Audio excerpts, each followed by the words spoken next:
Welcome back to Global Power Play, your go-to source for the latest global political news. This is our weekly recap, where we bring you all the biggest stories from the past week, covering key events from the US, Europe, and around the world. Sit back, relax, and let's dive into this week's most important updates. Coca-Cola, a global leader in the beverage industry, may soon increase its reliance on plastic bottles and raise product prices due to President Trump's 25% tariff on aluminum imports. The company, which currently sources aluminum for its cans from Canada, is exploring alternatives to shift towards domestic aluminum suppliers. This change could affect both cost structures and consumer pricing.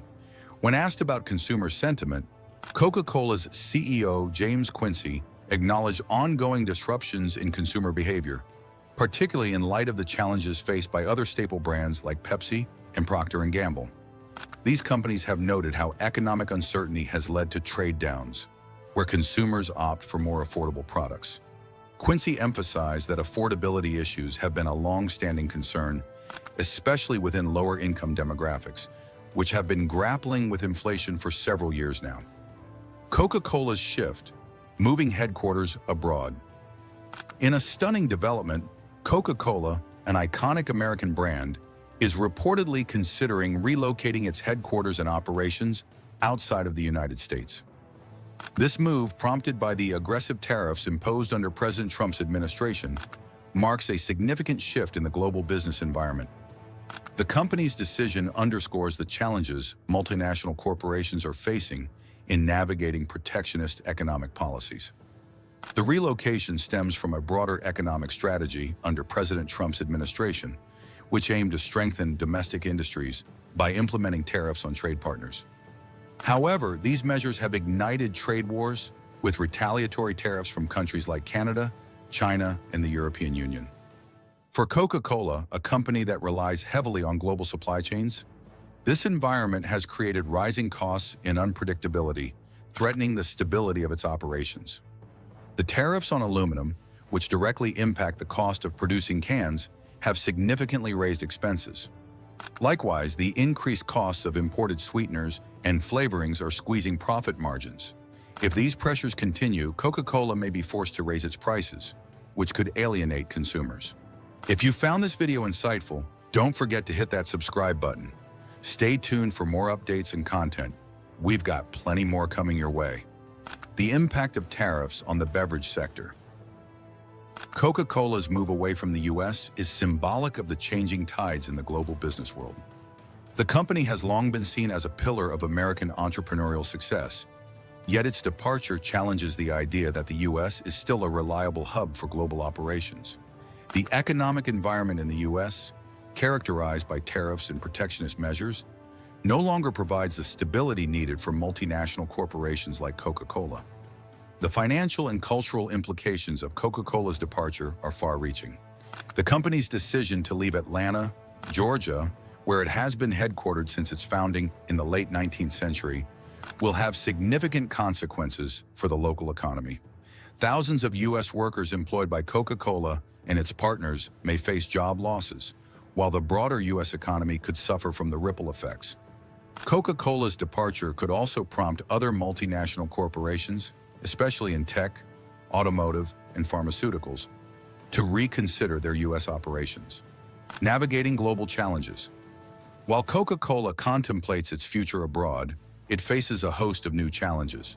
The company is reportedly considering relocating its headquarters to European countries such as Germany, the Netherlands, or Switzerland, which offer favorable trade agreements and political stability. These locations could provide Coca-Cola with insulation from U.S. trade turbulence and enhanced access to European markets. As Canadian consumers continue to feel the effects of global inflation, American shoppers are about to face a harsher reality. Walmart recently became the latest major retailer to warn of impending price hikes, a clear indication that the fallout from the ongoing trade tensions, particularly the consequences of Donald Trump's trade war, is intensifying. Experts have said that the pace at which prices are rising now is unprecedented. In the midst of this, one business is facing a dramatic downturn. A parcel shipping company, after 25 years of operations, has been forced to shut down, primarily due to the massive drop in demand. This company, which served 99% Canadian customers, reflects a broader shift in the economy. Many of its clients simply no longer want to receive shipments as they did before. Some have even stated that they'll revisit the service in several years. This shift paints a stark picture of an economy in flux. For decades, Canada has been seen as the quiet, reliable neighbor to the United States, often aligning with U.S. economic and geopolitical strategies. However, this perception is beginning to change. Canada is no longer merely playing catch-up. It's crafting a new path for itself. While tariff disputes and subsidy debates dominate U.S. headlines, Canada has been quietly building a strategy designed to secure the building blocks of the global economy of tomorrow. Critical minerals, electric vehicle EV battery supply chains, green trade agreements, and strategic Indo-Pacific alliances are all part of Canada's broader plan. The country is executing this plan without much fanfare, quietly advancing on all fronts while others focus on their own immediate challenges. One of the main ways Canada is positioning itself is through its dominance in critical minerals. The raw materials powering the technologies of tomorrow, such as lithium, cobalt, nickel, and rare earths, are all abundant in Canada.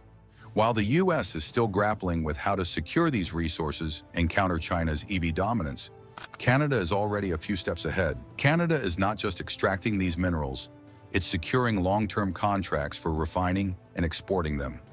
Take nickel from Ontario, cobalt from Quebec, and graphite from the Yukon. These resources are now firmly under Canadian control, not the U.S. This gives Canada significant leverage over the U.S. as it tries to ramp up its electric vehicle production. Canada isn't waiting for Washington's permission. It's already securing deals that will help power the electric vehicles of the future. Canada's strategy shines brightest in the EV supply chain. The country has secured multi-billion-dollar commitments from global automakers like Volkswagen, Stellantis, and LG Energy, positioning itself as North America's battery production hub. This isn't a stroke of luck, it's calculated leverage. Canada has created entire ecosystems for battery production, from mines to refineries to gigafactories. In contrast, the U.S. remains bogged down in political battles over subsidies and labor clauses. Canada has quietly signed contracts with global players like LG Energy and BASF, ensuring that it remains integral to the production of battery components such as cathodes and anodes. A significant portion of the U.S.'s battery components will still come from Canadian soil, qualifying under the U.S. Inflation Reduction Act. Ottawa sees this as a huge win for Canada, ensuring that it remains a car manufacturing powerhouse as the world shifts toward electric vehicles. But Canada's ambition doesn't end with raw material extraction. It's focused on controlling the global bottlenecks in critical mineral processing. New lithium processing plants are being developed in Quebec and Manitoba to reduce the U.S.'s dependence on Chinese refining capabilities. Ironically, some of these Canadian facilities are funded by the U.S. government through the Defense Production Act, further reducing America's reliance on China. Canada's strategic trade relationships also deserve mention.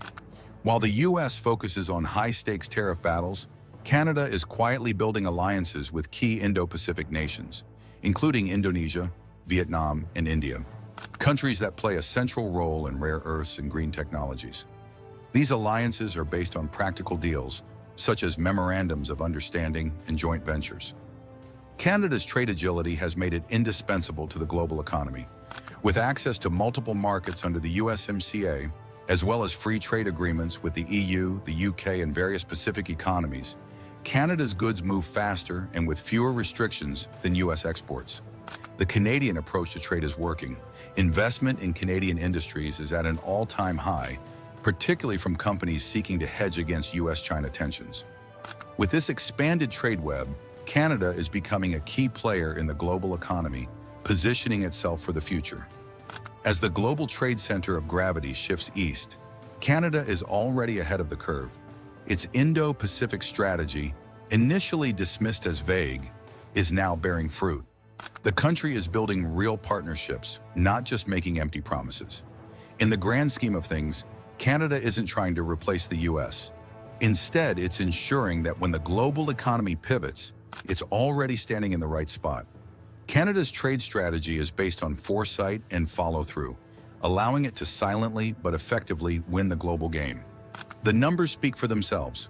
Canada's trade relationships are growing, and its industries are thriving. This is no longer the cautious, reactive Canada of the past. It's a proactive, strategic player on the global stage. The world may not have noticed yet, but by the time they do, it will be too late. A seemingly simple travel ban from Canada has triggered a cascade of effects, causing millions of dollars to disappear, forcing numerous American businesses to struggle, and leading to thousands of job losses. Do you remember when Canadians would flock to the United States, bringing their money, their laughter, and their belief in the prosperity of America? Now that trust is severely shaken, and the first to feel the impact are American businesses. This isn't just a loss of revenue. It's about losing jobs, hope, and a sense of security. Older workers who believed that things would get back to normal after the pandemic are finding their livelihoods slipping away. And if just one country like Canada can trigger such a blow to American corporations, what will happen if this wave spreads further? In this video, let's take a closer look at 10 American companies that are rapidly collapsing and losing millions of dollars due to the travel boycott from the North. This list not only paints a picture of the current economic situation, but also serves as a warning for America's future. Take the Marriott Hotel in Vermont, for example. For years, the hotel was a bustling hub, with Canadian families from Ontario and Quebec bringing warmth and joy to the area. But this summer, the parking lot sits empty. The reception desk, once filled with chatter and laughter, now echoes with silence. The Marriott in Vermont, along with its counterparts in New York and Michigan, has reported a staggering 60% drop in Canadian guests in the first quarter of 2025. Hundreds of employees have had their hours reduced, and many hotel services have had to shut down temporarily. The absence of Canadian visitors isn't just a financial blow, it's a loss of community. Vermont, New York, and Michigan used to rely on the steady flow of Canadian tourists, and now that rhythm is gone. It's not just Marriott that suffers. It's an entire ecosystem of local businesses, suppliers, and blue-collar workers. For example, an elderly housekeeper in Vermont, who once dreamed of retiring in her hotel uniform, now struggles to make ends meet, with fewer shifts and lower wages. The real cost of this silent boycott is not only the revenue, but also the trust that's been shattered. Marriott, once a symbol of American hospitality, is struggling to restore its appeal. While efforts to attract more domestic tourists are underway, many wonder, can the cracks in the foundation be mended quickly enough? Then there's Carnival Cruises, where Canadians were once a vital part of the experience. Their families, friends, and grandparents from Montreal, Vancouver, and beyond filled the decks, bringing music and life to the ship. This year, however, the scene is drastically different. The ship still sets sail, but the cabins are empty, the buffet lacks its usual bustle, and the jazz music echoes in an almost empty space. In the first quarter of 2025, Canadian bookings for Carnival Cruises dropped by 22%. Routes to Florida, California, and Texas, once the goldmine of tourism, are now being scaled back. Canadians, especially the middle-aged and elderly, are turning their backs on U.S. travel for reasons that go beyond politics or gas prices. It's a shift in sentiment. A part-time musician who plays the saxophone on Carnival ships reflected on the absence of Canadian guests, lamenting the quiet where there used to be laughter and appreciation for his music. The problem isn't about ticket prices or weather conditions, it's about trust. As Carnival looks to expand into Asia and South America, it must ask, can it sustain growth if even its closest neighbors no longer want to join? The shift extends beyond hotels and cruises. In Florida, Disneyland and Disney World, once major destinations for Canadian tourists, are also feeling the pinch. The number of Canadian visitors to Disney parks dropped by 29% in early 2025, with hotel room revenue plummeting by $80 million. The reason? Emotional. Many Canadians, particularly the middle-aged and elderly, no longer feel the U.S. is as safe or as welcoming as it once was. As a result, they've chosen other destinations like Paris over Orlando. This change has sent shockwaves through local economies in Orlando and Anaheim. Service staff, bus drivers and hotel workers are facing reduced hours and even job losses. Many small businesses that relied on Canadian tourism have been forced to close earlier or scale back. The shift is clear. Canadians are seeking destinations that resonate with them emotionally, not just for their attractions. As a 58-year-old woman from Ottawa shared, her annual trip to Disney World with her granddaughter has been canceled. It's not about ticket prices or currency exchange rates. It's about a feeling of unease. And when people start to feel uneasy, entire industries feel the effects.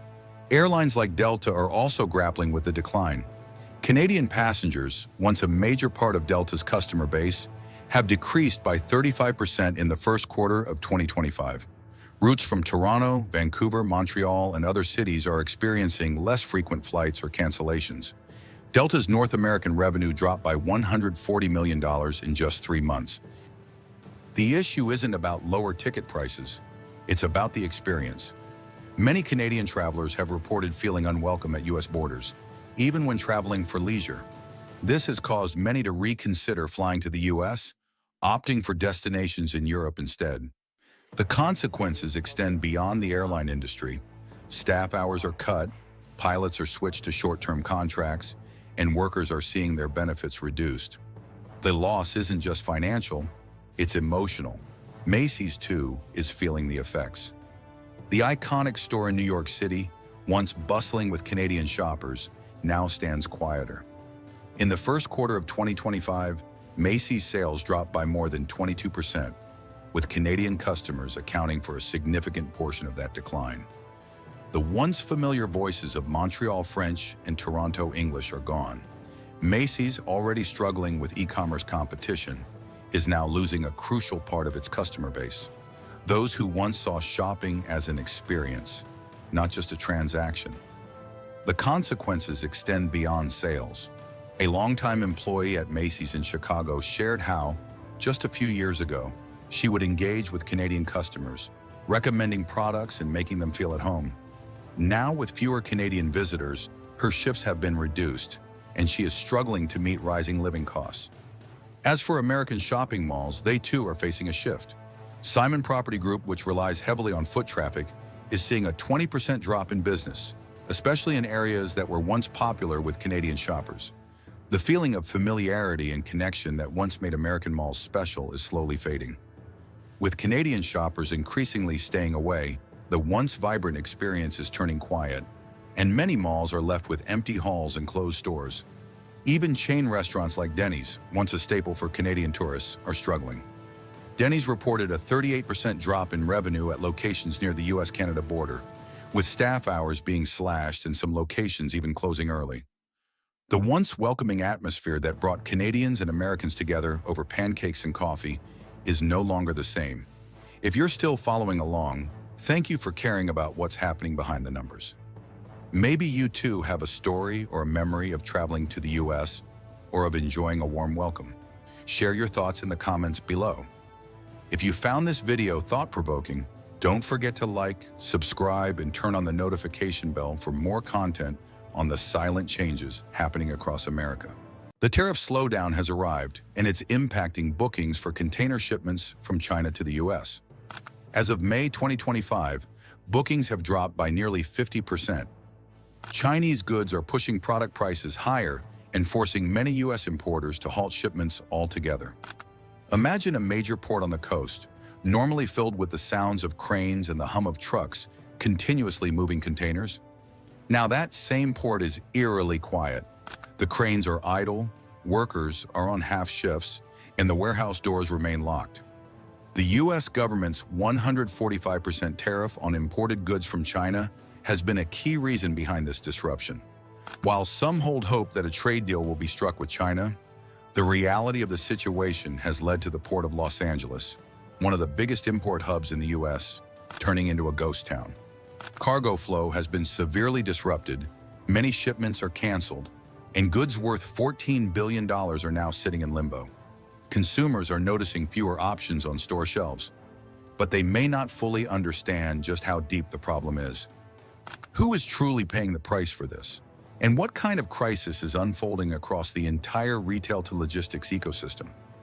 Ports are typically buzzing with activity, Importers and exporters busy with shipping, cranes unloading and loading containers, and ships constantly coming in and out.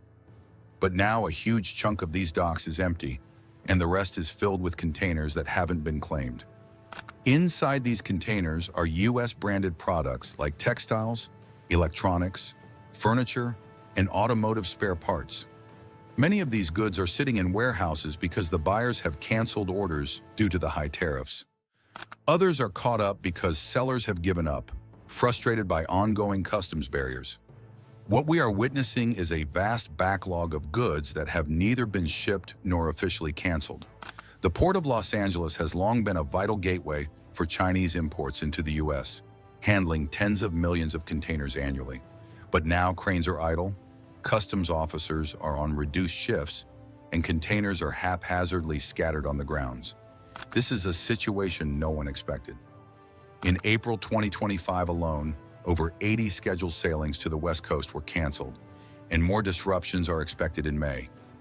On China's side, export terminals are overwhelmed with containers. Some ships are skipping US stops entirely, and others are drifting offshore, waiting for unclear instructions. Port authorities predict a drop in cargo volume by as much as 35%, a larger decline than the disruptions caused during the pandemic. It's not just a slowdown, it's a full-scale recession for logistics. For years, experts have warned of a potential supply chain crisis, but this isn't a temporary crunch. It's a systemic issue that has been triggered by political moves, particularly the sudden imposition of unusually high tariffs on Chinese imports. These tariffs have crippled a logistics system that was just starting to recover from the pandemic. In China, factories are struggling with canceled or postponed orders, and many are at risk of shutting down. On the US side, dock workers are standing by with little to do, customs officers are operating at half capacity, and truck drivers are idling. Some hope that the situation will resolve in a few months, but some predict that the full effects will extend well into 2025, and the recovery could take years. This trade freeze is also taking a toll on retail chains. Both department stores and online giants, who have relied heavily on Chinese imports, are now facing major issues in restocking products. The National Retail Federation predicts that US imports will drop by 20% in the second half of 2025, leading to fewer products on store shelves and more expensive, hard-to-find alternatives. Large retailers may have the financial resources to weather the storm, but small businesses are especially vulnerable. If the tariffs rise to 145% on items like toys or electronic accessories, many small businesses won't be able to absorb these costs and may either pass them on to the consumer or stop importing altogether. This has serious consequences because logistics and manufacturing are interconnected. One disruption leads to another. Many companies are exploring alternatives, such as sourcing goods from countries like Vietnam, Thailand, or Indonesia, or even bringing production back to the US. However, these changes are far from simple. The infrastructure in countries like Vietnam still lags behind China's, and moving production back to the US requires significant investment, higher labor costs, and navigating stringent regulations. Moreover, no one knows whether tariffs will be reduced or if the political climate will stabilize in the next 3 to 5 years. The uncertainty surrounding this situation is arguably more problematic than the higher costs themselves. Businesses are left watching Washington and Beijing closely, but without clear answers. As of April 2025, the US economy is showing signs of strain, with GDP shrinking by 0.3%, the first contraction since the pandemic. This raises serious concerns. If logistics slows down, entire industries, especially automotive and tech, could see production lines falter due to a shortage of spare parts and raw materials. The reduction in truck shipments and rail transportation is already having a direct impact on workers, with many seeing reduced hours. If this persists, mass layoffs could follow, extending even into retail sectors. Even something as seemingly simple as a tariff hike can have a multiplier effect that freezes parts of the economy. The US political response to the surge in tariffs is also noteworthy. While some argue that the tariffs are necessary to reduce reliance on China, others believe that the real risk is a supply chain collapse. While tariff revenues have increased, the costs of disrupted supply chains, such as lost goods and unprocessed cargo, are beginning to outweigh the benefits. Reports from the U.S. Congressional Research Service and independent consultants estimate that the value of goods delayed or canceled in 2024 and 2025 due to tariffs and other trade disruptions is around $14 billion. This trade war started in 2018 with the imposition of tariffs during the Trump administration, and while China remains one of the largest suppliers to the U.S., the flow of goods has often been interrupted. The pandemic added to the complications as delays in customs procedures, higher import costs, and hesitation from Chinese manufacturers to operate in such a risky market created further friction. As a result, many goods destined for the U.S. were either canceled, delayed, or redirected to other markets. And this issue is not limited to the U.S. Ports in China like Shenzhen, Ningbo, and Shanghai are also experiencing unusually high container backlogs, some of which have caused ghost port conditions, with only 1 or 2 ships arriving each month compared to the usual dozens. The financial impact is substantial. It's estimated that $14 billion in goods are now stuck or canceled in 2024 to 2025, roughly 2 to 3% of total trade, but the consequences are much larger. For small and medium-sized businesses, this translates into a growing crisis. Deposits have been lost, freight costs have skyrocketed, and alternative suppliers are simply too expensive. In the end, U.S. consumers will feel the impact with fewer options on the shelves and higher prices. As for China, the picture is also bleak. With declining exports due to tariffs and a still recovering economy, millions of workers in China's factories are at risk of losing their jobs. Unemployment is already a serious concern, especially among the youth. Yet China is recalibrating by shifting focus to intra-Asian trade and developing markets in Africa and Latin America. However, it's unclear how much of the loss from the U.S. market they can recoup. According to U.S. Department of Commerce data, close to $500 billion in goods flow into the U.S. from China every year. The recent blockade has resulted in a significant chunk of this trade being delayed or lost. $14 billion in canceled goods represents a 2 to 3% reduction in the flow, but it's a domino effect with large financial implications. For small businesses, this is a major blow. Each 40-foot container usually carries between $50,000 and $70,000 in goods, which means the $14 billion in losses is equivalent to roughly 200,000 containers. Behind each of those containers are workers, logistics companies, and suppliers. Tens of thousands of people whose jobs and livelihoods are now at risk. Some of these goods are stuck in Chinese ports, others are sitting in U.S. warehouses, still others are being sold elsewhere in markets like Africa and Latin America. Ultimately, the U.S. and China are both losers in this trade war. While the U.S. aims to reduce its dependence on Chinese goods, the immediate impact is severe. Small and medium businesses are suffering, and the broader economy is facing inflationary pressures. So, where does this situation go from here? We are witnessing a long-term battle between two giant economies, and the real question is whether the U.S. will pay the price for tariffs now, or if this pain will result in a more competitive future. What do you think? Is the $14 billion worth of cargo really the missing piece in the U.S. economy? Is this a temporary crisis or the beginning of something bigger? Will China bend to the pressure and resume exports, or will it look to new markets in Asia and beyond? A seemingly simple travel ban from Canada has triggered a cascade of effects, causing millions of dollars to disappear, forcing numerous American businesses to struggle, and leading to thousands of job losses. Do you remember when Canadians would flock to the United States, bringing their money, their laughter, and their belief in the prosperity of America? Now that trust is severely shaken, and the first to feel the impact are American businesses. This isn't just a loss of revenue. It's about losing jobs, hope, and a sense of security. Older workers who believed that things would get back to normal after the pandemic are finding their livelihoods slipping away.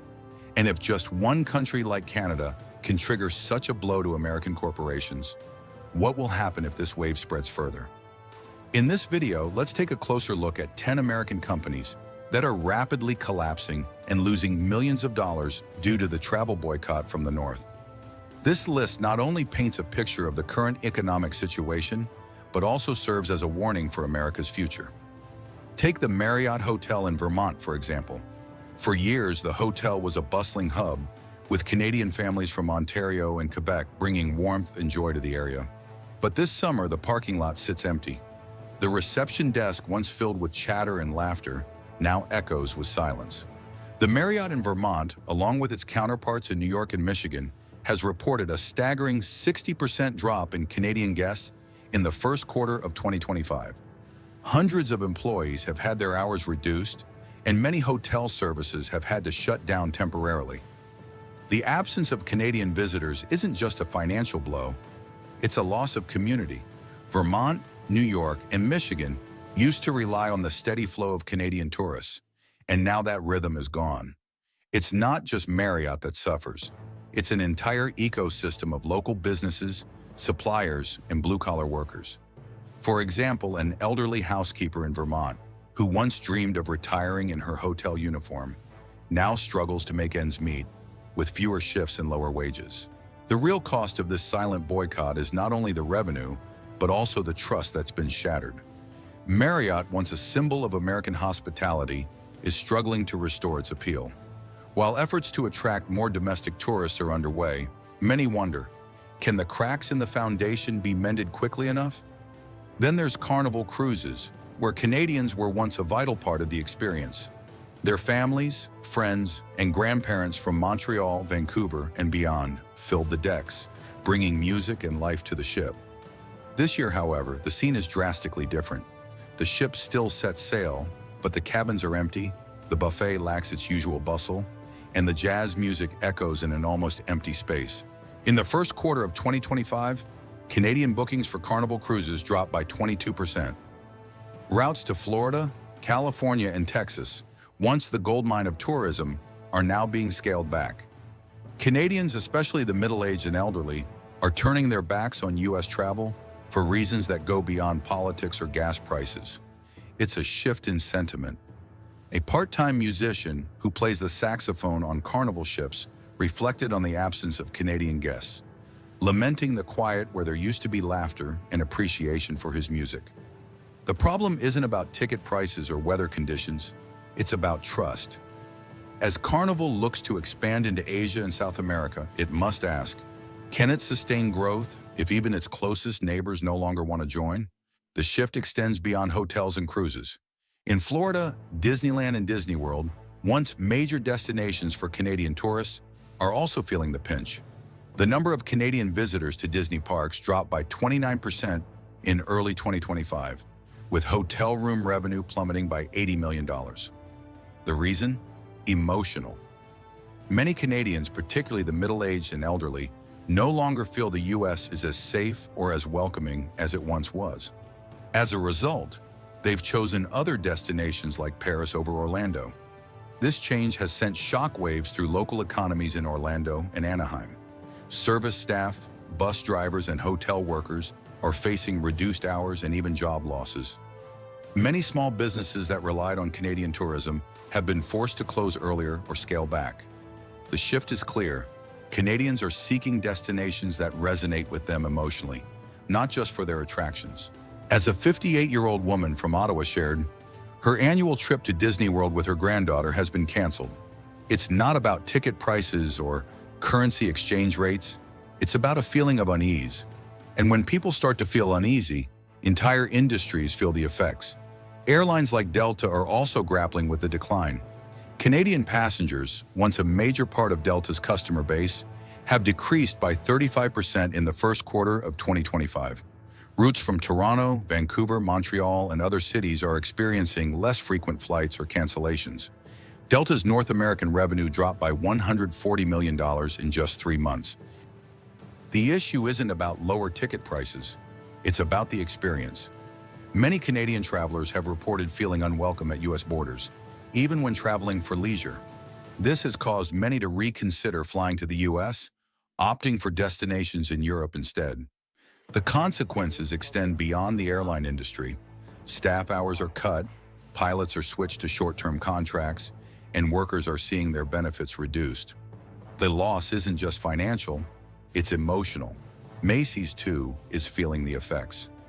The iconic store in New York City, once bustling with Canadian shoppers, now stands quieter. In the first quarter of 2025, Macy's sales dropped by more than 22%, with Canadian customers accounting for a significant portion of that decline. The once familiar voices of Montreal French and Toronto English are gone. Macy's, already struggling with e-commerce competition, is now losing a crucial part of its customer base. Those who once saw shopping as an experience, not just a transaction. The consequences extend beyond sales. A longtime employee at Macy's in Chicago shared how, just a few years ago, she would engage with Canadian customers, recommending products and making them feel at home. Now, with fewer Canadian visitors, her shifts have been reduced, and she is struggling to meet rising living costs. As for American shopping malls, they too are facing a shift. Simon Property Group, which relies heavily on foot traffic, is seeing a 20% drop in business, especially in areas that were once popular with Canadian shoppers. The feeling of familiarity and connection that once made American malls special is slowly fading. With Canadian shoppers increasingly staying away, the once vibrant experience is turning quiet, and many malls are left with empty halls and closed stores. Even chain restaurants like Denny's, once a staple for Canadian tourists, are struggling. Denny's reported a 38% drop in revenue at locations near the US-Canada border, with staff hours being slashed and some locations even closing early. The once welcoming atmosphere that brought Canadians and Americans together over pancakes and coffee is no longer the same. If you're still following along, thank you for caring about what's happening behind the numbers. Maybe you too have a story or a memory of traveling to the US. As of May 26, 2025, the Port of Los Angeles, the most critical US gateway for international trade, reported a 35% drop in incoming cargo volumes. With 1 in 4 scheduled vessels failing to arrive, the once efficient supply chain is now on the verge of collapse, affecting the economy in ways not seen in decades. This crisis isn't driven by a virus or natural disaster. It's a result of trade policy, tariffs, and economic retaliation. Earlier this year, President Trump reimposed tariffs on goods from China, Mexico, Canada, and Europe, including aluminum, steel, textiles, electronics, and produce. Some Chinese goods now face tariffs as high as 145%. Even small packages, vital to e-commerce platforms like Temu and Shine, are taxed. As tariffs soared, the system began to break down. Companies front-loaded shipments to fill warehouses, but now face empty shelves as inventories dry up and new orders stop coming in. Exporters are cutting shipments or rerouting them entirely. The Port of Los Angeles, typically handling over a dozen ships a day, saw only 6 dock last week. More than 20 voyages were canceled, causing delays of nearly 300,000 containers. The Port of Mobile in Alabama has experienced a 40% drop in shipments from China. Railroads are moving fewer goods, not due to strikes, but because cargo simply isn't arriving. This breakdown in logistics is devastating. The supply chain, once based on momentum, ports feeding trucks, trucks feeding warehouses, and warehouses feeding stores, is stalling. Gene Soka, executive director of the Port of Los Angeles, warned that in 5 to 7 weeks, inventories will run dry, leading to empty shelves. The impact on retail is already visible. Back-to-school supplies, Halloween costumes, and summer apparel, which should be arriving now, are delayed or canceled. With goods in short supply, prices are rising. This inflationary pressure leads to reduced consumer spending, which in turn triggers layoffs, a scenario that economists are already forecasting. JP Morgan raised the probability of a US recession to 60%, and the IMF has downgraded its growth projections, expecting a $50 billion GDP loss from disrupted trade, rising input costs, and weakened consumer confidence. The effect on major industries is equally severe. Automakers like Ford have raised prices, with Ford increasing the cost of its Mexico-built models by up to $2,000. Retailers like Target and Walmart are also facing rising costs, particularly for fruits and vegetables imported from Mexico. The tariff burden is passed directly onto consumers.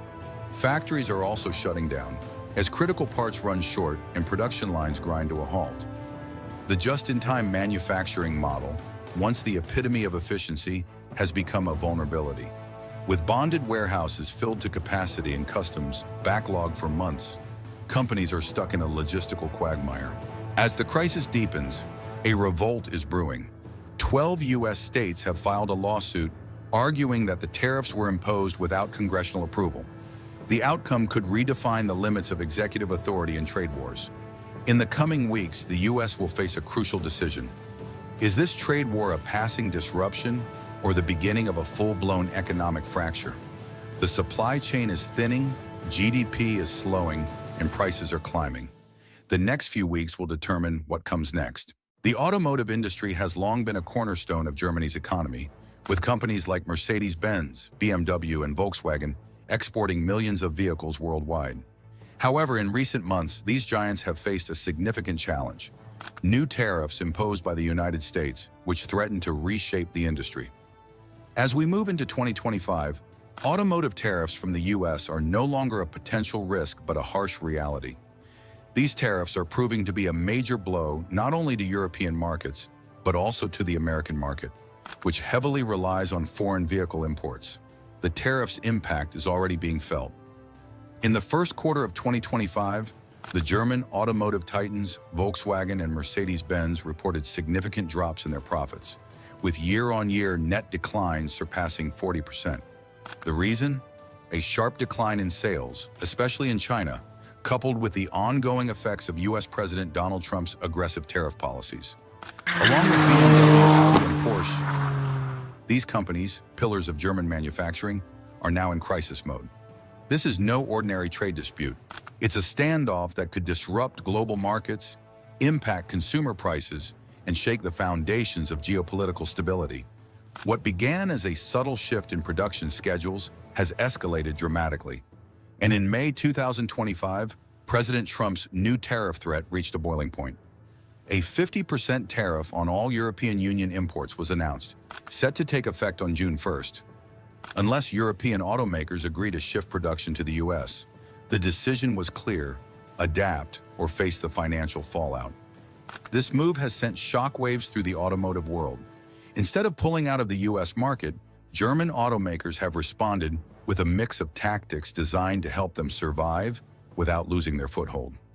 Volkswagen, BMW, Mercedes-Benz, Audi, and Porsche have all adjusted their strategies to navigate the storm. Audi, for example, responded quickly, issuing a memo in April 2025 halting shipments to the U.S. until further notice. The brand's U.S.-bound cars, such as the Q5 SUV and its German-made sedans, have essentially disappeared from American dealerships.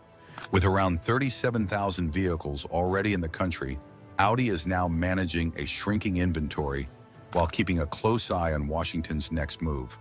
Porsche and Mercedes-Benz, on the other hand, adopted a different strategy. These companies rushed thousands of vehicles to dealerships across the U.S. before the tariffs could be implemented. Porsche, for example, pushed 5,000 additional cars to its American lots, while Mercedes-Benz made sure its Alabama, Las Vegas, and New York dealerships were stocked. Volkswagen took similar precautions, halting rail shipments of its popular Jetta, TA, and Tiguan models from Mexico, while BMW froze exports of several sedans built in Europe. These measures weren't about defying the tariffs, but buying valuable time.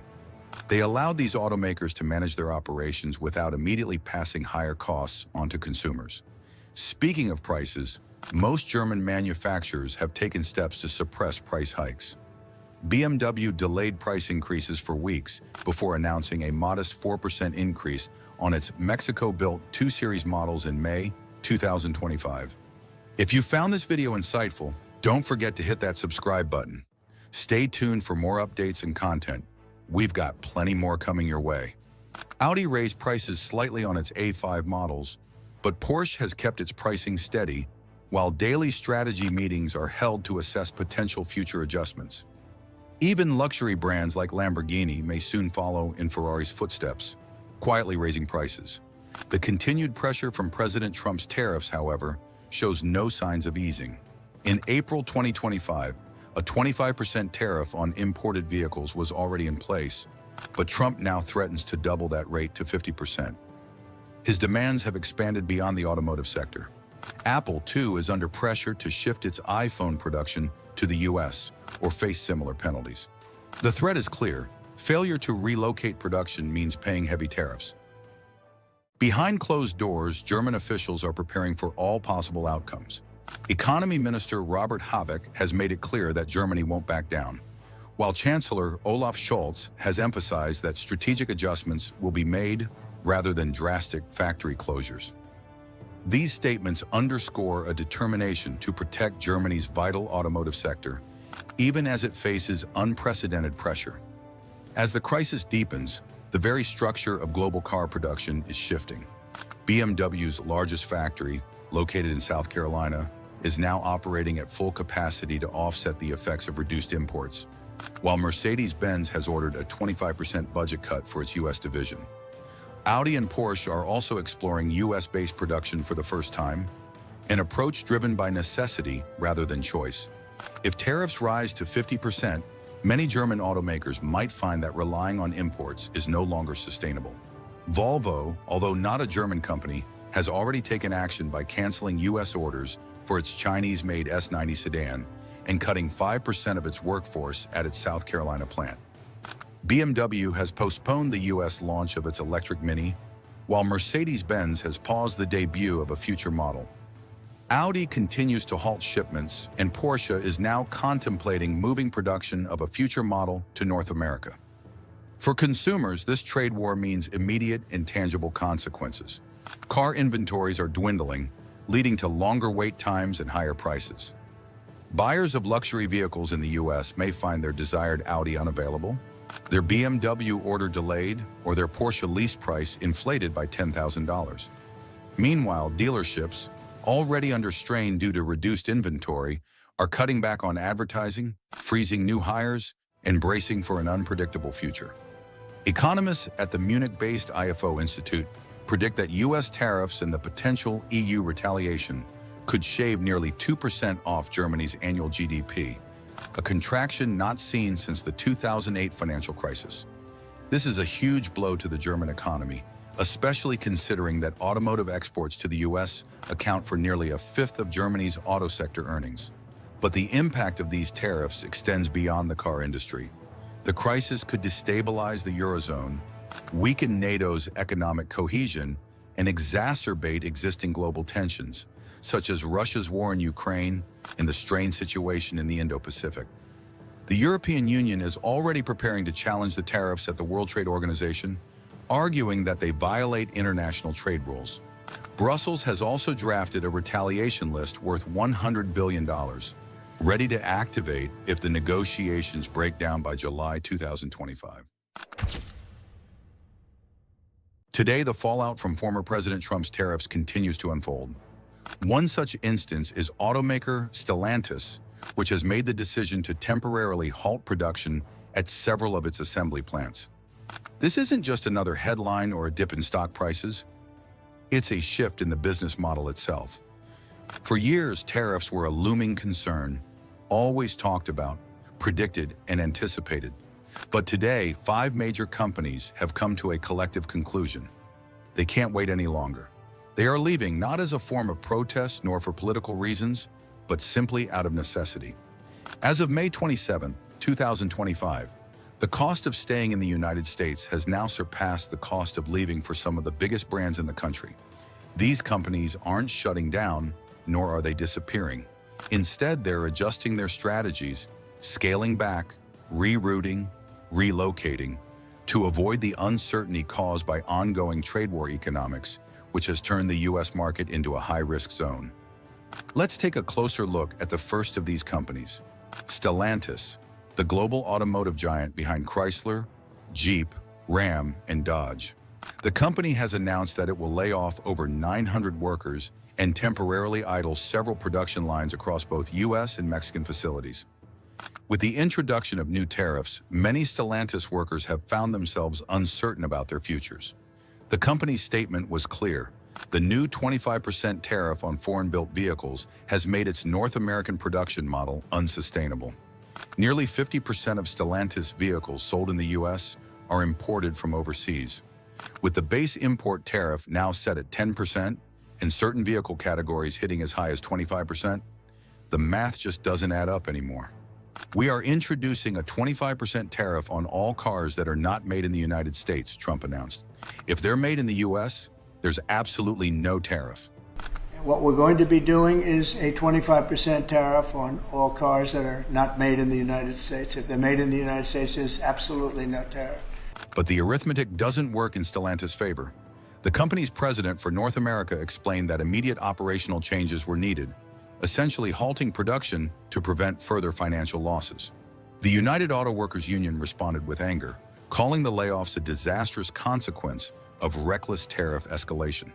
They pointed out that American workers were now paying the price for a global trade dispute they never agreed to. This was more than just a labor issue, it was a manufacturing crisis.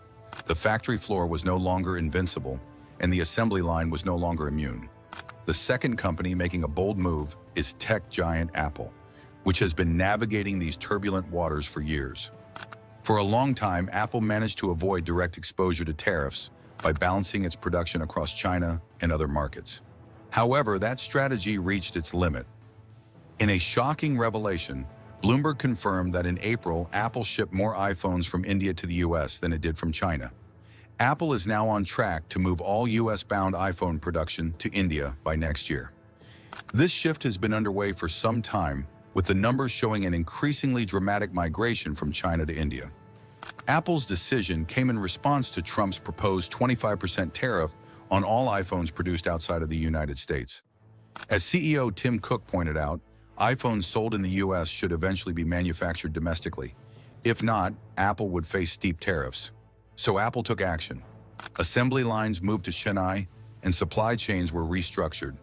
The reality is clear. Staying in China and dealing with import tariffs has simply become too unpredictable for Apple.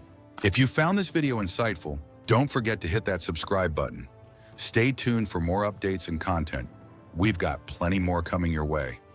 Next, let's talk about the rapidly growing e-commerce sector, which has felt a significant blow. Shine and Temu, two fast-expanding e-commerce giants, announced major changes to their U.S. operations. The reason? A devastating shift in trade rules. The U.S. government officially ended the duty-free exemption for packages under $800, which had previously allowed small shipments from China to bypass tariffs.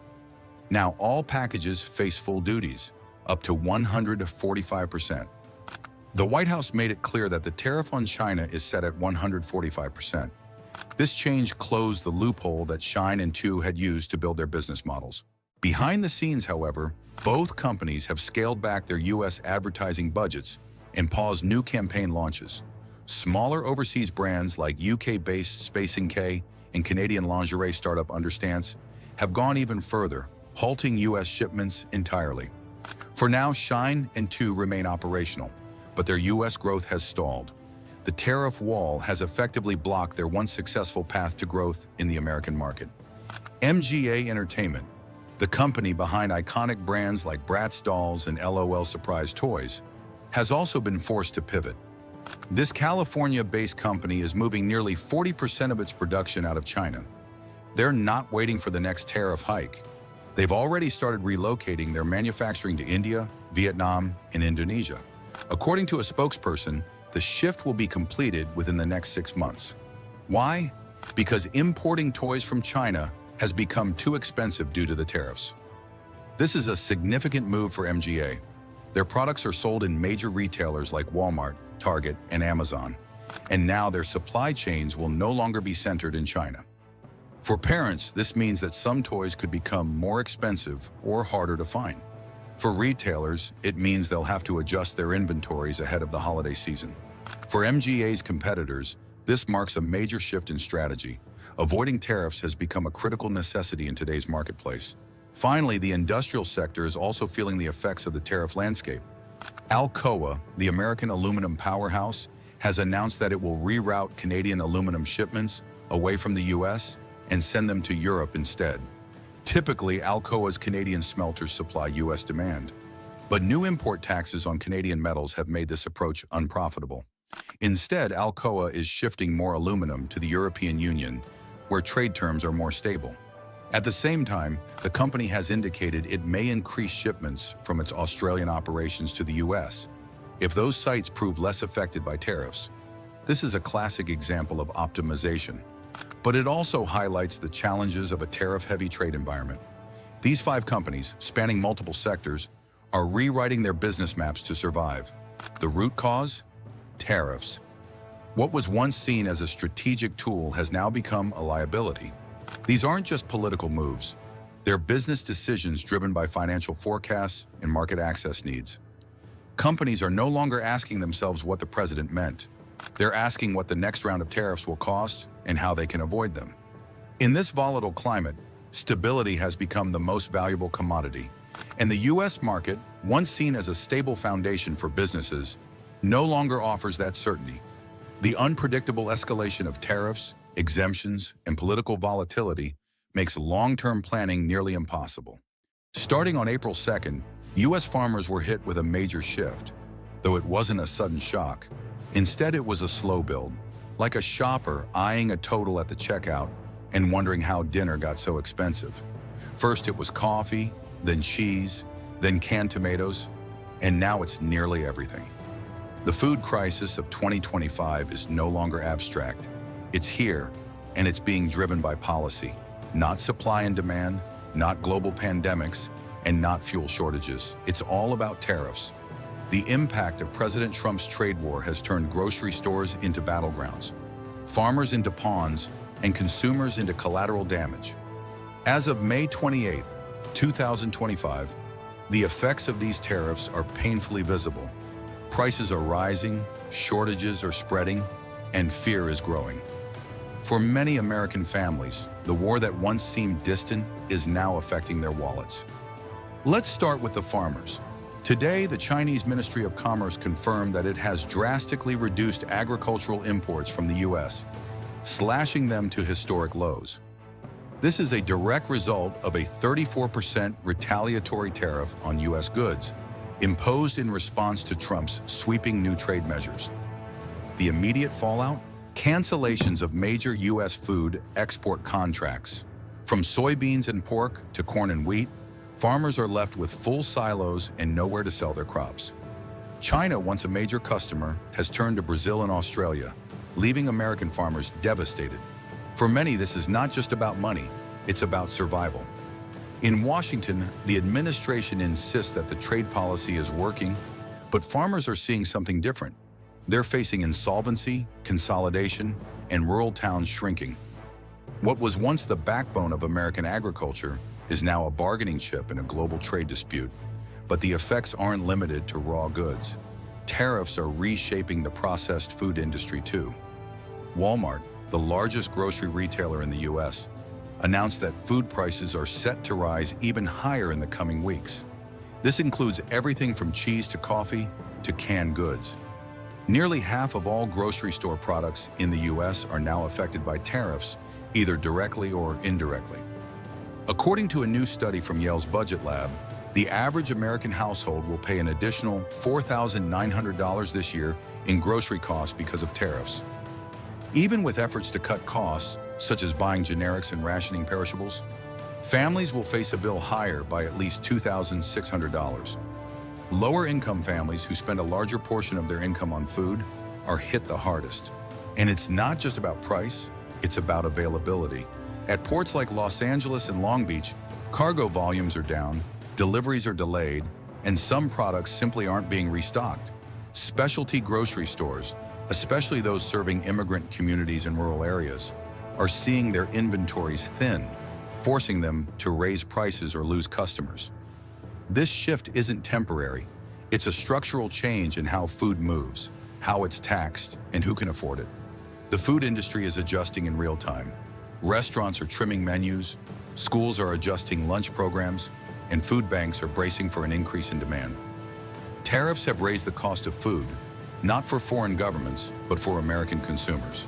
The reality is clear. Food prices rarely go down once they've risen.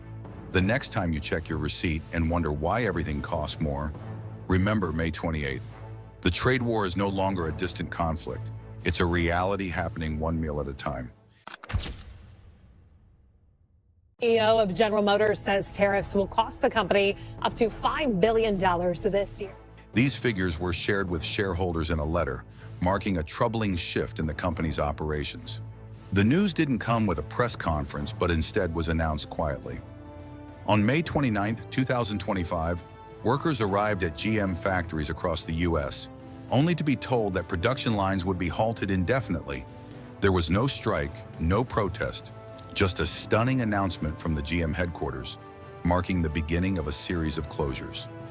The reason? A perfect storm of rising costs, missing parts, and collapsing demand, compounded by political chaos.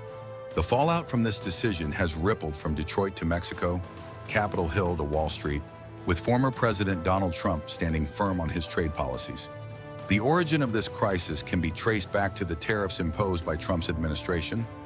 Over the past several months, the government raised duties on nearly every component GM needs to build vehicles, from steel and aluminum to semiconductors and brake systems. These tariffs added up to 25% more to the price of parts, and for some categories, like those sourced from China, costs nearly doubled. Initially, GM tried to absorb the added expenses by adjusting its operations, shifting contracts, and moving some production in-house. But by May 1st, the company revised its financial outlook, warning that these tariffs could lead to a $4 to $5 billion loss this year. This news was followed by a series of shutdowns. On May 8th, GM idled its Ontario electric van plant, laying off 500 workers. Just days later, production of the Hummer EV and Silverado electric pickup were paused at the Detroit factory. Another 200 workers were let go. And then the big blow, GM's U.S. production came to a standstill. The company simply could not produce vehicles fast or cheaply enough under the current circumstances, with rising costs, parts shortages, and weakening consumer demand. The shutdown affects thousands of workers and has a ripple effect through supply chains, parts manufacturers, and dealerships. For the auto industry, this is more than just a setback. It's a shockwave. GM, once bailed out by the federal government and now aiming for an all-electric future by 2035, has been forced to pause its operations due to a policy environment it can no longer navigate. Meanwhile, Trump's response to the shutdown was calm and direct. In a Pennsylvania rally, when asked about the GM situation, he remarked, "I don't like what they did.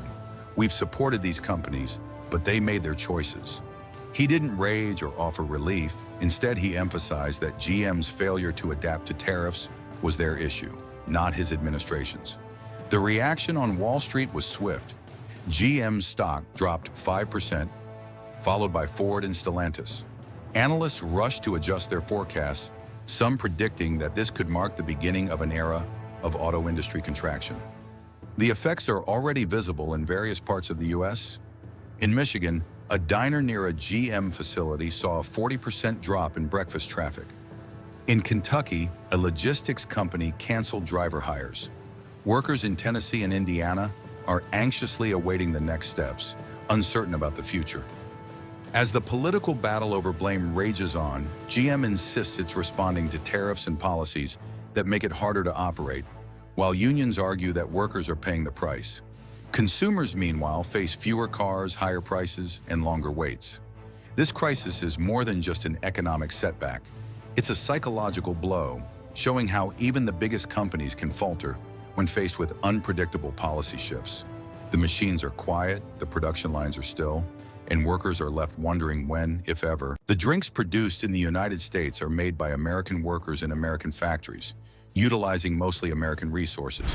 The drinks in the US are made by American workers in American factories, largely all with American inputs, and the same would... Coca-Cola CEO says it may ramp up use of plastic bottles and raise prices due to President Trump's... This has long been the case for major brands like Coca-Cola. However, recent developments have seen a shift in this long-standing trend. Coca-Cola's CEO has indicated that the company might increase its use of plastic bottles and raise prices, all in response to changes in the economic landscape under President Trump. Trump was a strong figure in shaping economic policies, and his decisions have impacted large corporations like Coca-Cola. Coca-Cola, a brand recognized worldwide, has announced a decision to relocate its operations outside the U.S. This move is prompted by the tariffs and trade restrictions introduced during the Trump administration and the company has cited these economic policies as unsustainable. While Coca-Cola is iconic in the US and globally, this decision raises questions. Is this just a business move, or does it signal the decline of an American institution's presence in its homeland? Let's take a closer look at these latest developments. If you're interested in staying updated, make sure to subscribe and turn on notifications to keep up with new content. Coca-Cola's struggles with US tariffs. A critical issue facing Coca-Cola is the rise in tariffs, particularly on aluminum, a key material in their packaging. Aluminum imported from countries like Canada has been subjected to tariffs as high as 25%. This increase adds significant costs to Coca-Cola, which manufactures billions of cans every year. But it's not just aluminum that's an issue. Sweeteners and flavorings used in Coca-Cola's formula are often imported from Latin America and Asia. As trade tensions grow between the US and these regions, Coca-Cola faces higher tariffs and unpredictable supply chains. This has led to rising costs, increased shipping expenses, and greater uncertainty in the company's operations. Coca-Cola's management has attempted to find temporary solutions, such as sourcing materials locally or seeking alternative suppliers. But the global market is inflexible. The result is higher prices, lower margins, and the company's inability to continue absorbing the costs indefinitely. CEO James Quincey has stated that Coca-Cola cannot sustain these pressures forever, acknowledging that raising prices excessively could lead to losing customers. The impact of tariffs and Trump's trade policies. President Trump has defended these tariffs, arguing they protect domestic industries from foreign competition. In sectors like steel and aluminum, some U.S. producers have seen short-term benefits. However, for multinational corporations like Coca-Cola, these protectionist measures are problematic. Coca-Cola operates on a global scale, and when the U.S. imposes tariffs, the company's global operations are disrupted. The White House has suggested that American companies should remain loyal to the U.S., but Coca-Cola believes that its operations cannot be dictated by the interests of a single country. Coca-Cola's decision to relocate is a direct challenge to the administration's stance that companies should prioritize U.S. interests. The company has argued that as a global brand, it cannot be shaped by the policies of any one country, especially when those policies create obstacles to international trade. Coca-Cola, a symbol of American culture or a global brand. Coca-Cola was born in Atlanta in the late 19th century and became an iconic part of American culture. During World War II, it became a symbol of American morale. And throughout the Cold War, it represented the values of freedom. Over the decades, Coca-Cola has been synonymous with American values and traditions, often featuring patriotic themes in its advertisements. Now the company is considering relocating to a different country, citing unfavorable business conditions in the U.S. as the main reason. This has caused shockwaves in American society as people grapple with the idea of Coca-Cola, a symbol of American culture, leaving for economic reasons. In response, Coca-Cola's leadership has emphasized that the company is global, and if the U.S. imposes trade barriers, it has no choice but to move its operations elsewhere. This move has sparked emotional reactions, with some asking, how can Coca-Cola leave? Others worry that if even an iconic brand like Coca-Cola can be forced to relocate, other companies may follow suit. If this happens, it could have significant implications for the U.S. economy. What happens next? The question now is, where will Coca-Cola go? The company is reportedly eyeing countries with strong logistics infrastructure, political stability, and favorable trade agreements. European countries like Germany, the Netherlands, and Switzerland have been mentioned as possible destinations. Countries with lower taxes and flexible labor laws, such as Ireland and Singapore, may also be considered. But Coca-Cola might also be interested in moving to a country with a large domestic market, which would give it better access to regions like the European Union or Asia. If it moves to Europe, for example, it could have to adapt to stricter regulations on sugar and artificial sweeteners. A shift in its formulas could lead to less sugary drinks, as stricter health regulations in Europe are pushing companies in that direction. If Coca-Cola moves to Asia, plant-based beverages and regional flavors, like green tea extracts, might become a bigger part of its offerings. The economic fallout and potential job losses. If Coca-Cola moves its operations abroad, it could have significant consequences for U.S. workers. Thousands of blue-collar jobs in Coca-Cola's U.S. factories could be at risk. State governments and unions may attempt to support the company through tax incentives or other measures to keep jobs in the U.S. But if the business environment doesn't improve, Coca-Cola's departure may become inevitable. The impact on the cola market could also shift. Pepsi, Coca-Cola's biggest rival, might take advantage of the situation by emphasizing its commitment to staying in the U.S., positioning itself as the true American brand. Even smaller boutique soda brands could appeal to nationalist consumers by highlighting their American roots. Cultural and global implications. Coca-Cola's potential departure also raises questions about the company's image and how it will be perceived. European countries could view Coca-Cola's move as a win, benefiting from the company's global prestige and the economic boost it could bring. On the other hand, Coca-Cola's move might signal to the world that even the U.S. is no longer the most attractive place for business.